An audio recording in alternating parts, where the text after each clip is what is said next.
Hi everyone, welcome back to Famous Unknown. I've come to witness some arguments between family members living in diaspora and family members living back home in Africa.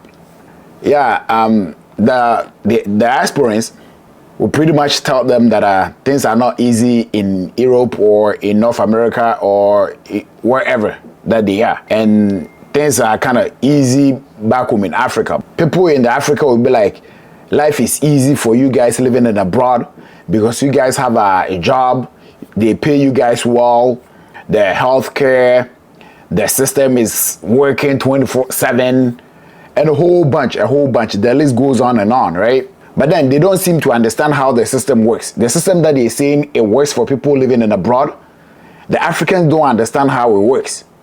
So they just say things anyhow, thinking that let's say you go to work and then you make, let's say $2,000 a month or whatever amount that you make. When you let them know that, okay, you're making $2,000 a month, right away, you know what they do? They convert the money back into their own currency. It's a whole lot. It's a lot. So they'll be like, so you make this a month? So they think life is easy, not knowing the kind of things that goes in. Or even before you get that $2,000, taxes has already been taken off. They don't know. I see people arguing a lot, like diasporans and people living in Africa. Yeah, they argue about this a lot. And the people in Africa will be like, if you guys think life is kind of hard in abroad or in overseas, then why don't you move back home? Why are you still there? You know, these are the kind of things that happens. But today, I came across a video, and I want you guys to watch this video. I dedicate this video to all my African brothers in Africa who are chefs. And I have a message for you. All of you. You want to come to Europe, huh? Stupid! I get so many questions. Chef, I want to work with you here in Europe. Chef, arrange a job for me in Europe. Guys, life is a bitch in Europe. Life is not what you think it is in Europe. And your brothers and sisters that are here now will not tell you that because they're already ashamed. Okay? They're already ashamed. So they come home to you, they say, oh, life is fantastic. It's not. I lived 14 years in Tanzania. 14 years.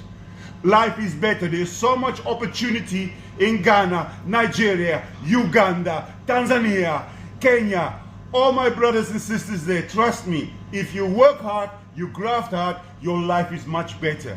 You want to know what's happening here in Europe when you come here? I'll give you my breakdown, okay? My flat, my tiny flat, 1,400 euros a month. My energy bill, 250 euros a month. My gas bill, 100 euros a month. My car insurance, 45 euros. My mobile phone, 50 euros. My TV, 40 euros. My local government tax, 160 euros a month. My list goes on. At the end of the month, I spent 3,000 euros only bills. And I'm not even fucking living yet. Then I have to buy my groceries, all my shit. So I come down to 4,000 euros. And you people, you think you come here, oh, I earn 4,000 euros. No, you're not, you dumb fuck. You pay taxes and bills. And you cannot escape it. You cannot escape those bills. The system is created that way. So if you earn your 400 euros in Kenya, Uganda, Tanzania, Burundi, Congo, you're way better off. And you have fucking freedom and a beautiful country. I want to quit in Europe. The only good thing here is my kids' education. That's it. But when that little fucker turns 18, I'm flying away back to Tanzania with the grace of God. So please stop asking me for jobs and shit from Africa. Life is not what you think it is. Suck on that. Now get the fuck back to work. So this is an European. This is an European talking. He's a chef, okay? So the chefs back home in Africa keep messaging him that he should find them a job. They want to move there so that they can work, thinking that everything is okay for them. And this man is telling them, you guys don't know what you're talking about. You guys are crazy. See, if it was him, he would be moving to Africa. Why? He said it. Not a lot of taxes. But this guy mentioned the kind of taxes that he pays. People back home in Ghana, they pay. If you're living in Ghana, I'm 100% sure if you rent a place, you can rent it for maybe 2 years. You pay the 2 years and that's it. And the 2 years, it's not that much, but according to them, it's a lot. I understand, it's a lot. There, it's like 2 years. So when you pay that 2 years, that's it. But in abroad, it's not like that. It's monthly, okay?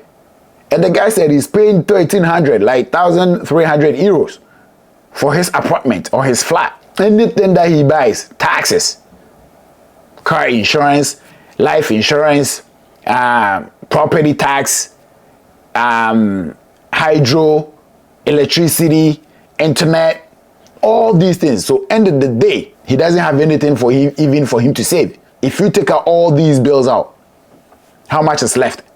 Nothing. You can't even save. But most people think you get the money and then that's it. So they'll just do the math.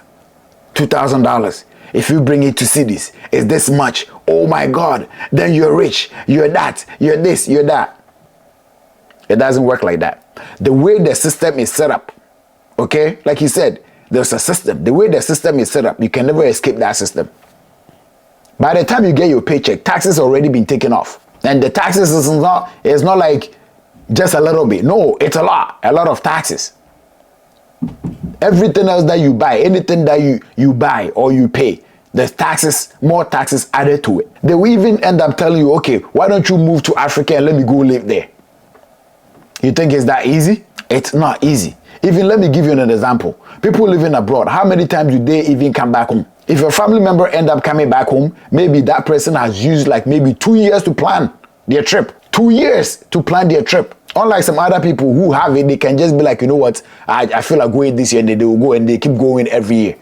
No, people use like 2 years to plan. Why? You got to buy your plane ticket. You got to buy clothes. You see, the way they come to Africa, the way they dress, that's not how they dress in abroad. Unless maybe they're going to parties. That's not how they dress. Some people don't even go shopping.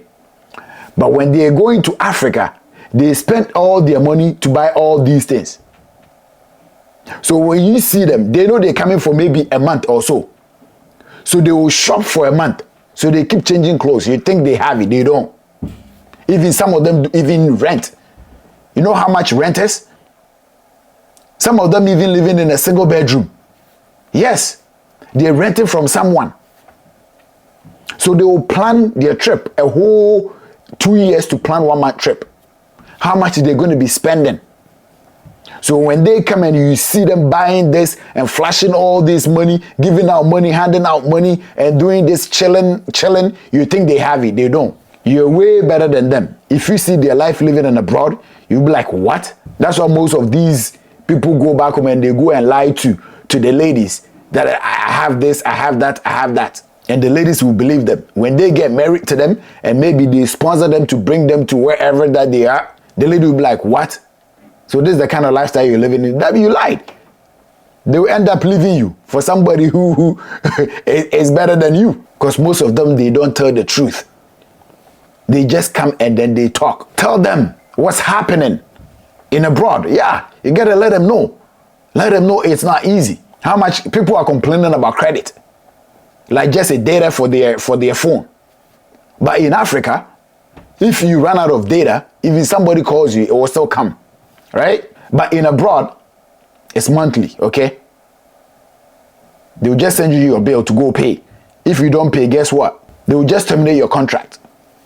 Or they will just suspend your line. You can't do outgoing calls and you'll be receiving incoming calls. There is money hiding in dirty places back home in Africa. All you need to do is find a problem and then find a solution. But we don't want to do that. We don't want to do that. We want to go to school, sit at the office, get a government job. But if you have little amount of money, you can start something. Only if you're determined. And it takes discipline. So yeah, I agree with this guy 100%.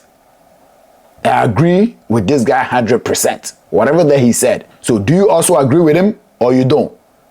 Let me know what you think at the comment section. All right. And until we meet again, I'm your host, Shaolin the Kasaharisis. I'm out.